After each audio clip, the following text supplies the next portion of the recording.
पूरा देश कोरोना की मार से कराह रहा है। चारों ओर उदासी का मंजर है, चारों ओर तड़प की तस्वीरें हैं, चारों ओर लोग मर रहे हैं, प्रार्थनाएं कर रहे हैं, भाग रहे हैं, चिल्ला रहे हैं। और इस बेबसी, बेचारगी, बदहवासी को दूर करने के लिए क्या सिर्फ अब एक ही रास्ता बचा है? लॉकडाउन। क्या लॉकडाउन ही अब कोरोना की इस महामारी को रोकने में कारगर हथियार बचा है? सवाल इसलिए उठा है क्योंकि भले ही पीएम ने कहा हो कि लॉकडाउन को अभी अंतिम विकल्प माने, मगर मौजूदा समय यही कह रहा है कि शायद अंतिम विकल्प मानने की घड़ी आ गई है, जिसकी दुहाई अब हरियाणा के स्वास्थ्य मंत्री अनिल विज भी दे रहे हैं। लॉकडाउन नहीं लगाना चाहते थे, लेकिन लोगों को जिस प्रकार से कोविड के नियमों का पालन करना चाहिए था वो लोगों ने नहीं किया। हमारी भरसक कोशिशों के बावजूद भी नहीं किया।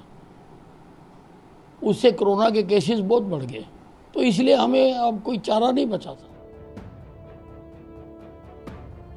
देश की सबसे बड़ी अदालत ने भी कहा है कि सरकारों को लॉकडाउन के बारे में विचार करना चाहिए। हालांकि सुप्रीम कोर्ट से यह भी कहा गया है कि अगर संक्रमण रोकने के लिए लॉकडाउन लागू किया जाता है तो इससे पहले गरीब तबके की जरूरतों को पूरा करने का ध्यान रखा जाए। कुछ ऐसी ही मांग आज विपक्ष की ओर से भी की गई है, जब एनसीपी नेता नवाब मलिक ने लॉकडाउन से पहले नेशनल पॉलिसी बनाने की बात कही और कहा कि इसके लिए सरकार को पूरे विपक्ष से चर्चा करनी चाहिए।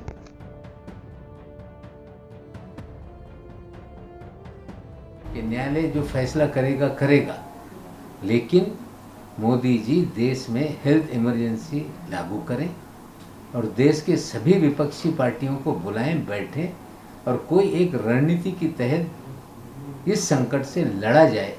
अकेले मोदी जी के बस का ये संकट से लड़ना नहीं है। सुप्रीम कोर्ट से पहले भले ही टुकड़ों में, किस्तों में अलग अलग सरकारों ने अलग अलग नाम से लॉकडाउन लगाए, मगर उन्हें भी लगा कि लॉकडाउन जरूरी है।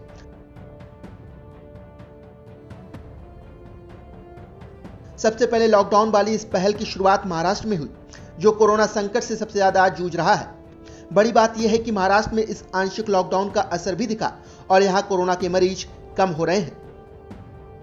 1 मई को देश में करीब 4 लाख केसेज रिपोर्ट हुए थे, तो 2 मई को करीब 3,92,000 केसेज, और अगर पिछले 24 घंटे का डेटा एनालाइज करें तो पाते हैं 3,67,000 केसेज। तो शायद केसेज में कुछ हद तक हम देख रहे हैं कि केसेज में कुछ कमी पाई जा रही है, लेकिन ये बहुत ही अर्ली सिग्नल्स हैं इसको एनालाइज करने की, इससे रिलेटेड एफर्ट्स करने की। महाराष्ट्र के बाद राजस्थान, ओडिशा जैसे राज्यों ने आंशिक लॉकडाउन या कर्फ्यू का फैसला किया और कई राज्य वीकेंड लॉकडाउन की ओर बढ़े। यह बात साफ है कि कमजोर तबकों को होने वाली मुश्किल और आर्थिक हालात को देखते हुए अब तक लॉकडाउन को आखिरी विकल्प माना जा रहा था, लेकिन कोरोना की मार को देखते हुए अब खुद व्यापारिक संगठन लॉकडाउन की वकालत करते दिख रहे हैं। प्रधानमंत्री से आग्रह किया है कि वो कोरोना पर राष्ट्रीय लॉकडाउन घोषित करें। अनेक राज्यों के अंदर जहां पर कोरोना तेजी से बढ़ रहा है, लगभग कहीं ना कहीं लॉकडाउन की स्थिति है। ऐसे में यदि एक राष्ट्रीय लॉकडाउन किया जाता है तो कोरोना का काफी हद तक हम लोग सामना कर सकेंगे, लोगों को कोरोना से प्रभावित होने से बचा सकेंगे। पूरी कोशिश और कवायद बस इस बात की है कि किसी तरह कोरोना की संक्रमण की चेन को तोड़ा जाए और महामारी की मार से आई इस आफत से लोगों को राहत दिलाई जा सके, चाहे इसके लिए कुछ समय के लिए लॉकडाउन जैसा सख्त कदम ही क्यों न लगाना पड़े।